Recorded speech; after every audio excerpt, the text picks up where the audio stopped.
যেই মানুষ আমি আল্লাহ এত আদর করে বানাইলাম।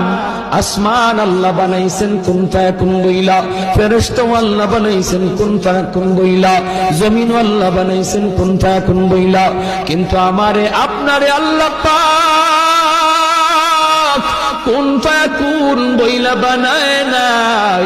আমাকে আপনাকে যখন আল্লাহ বানাইছে, খালাকতু বিয়াদাইয়া, আল্লাহ বলে আমি আমার নিজের হাত দিয়া বান্দা বান্দিরে বানাইছি। কারণ এই চেহারার মধ্যে এত দামি কপাল, ওই কপাল দিয়া বান্দা আমার কুদরতি কদমে সাজদা দিবে। এই কপালটার এত দাম, এই কপাল কুন ফায়াকুন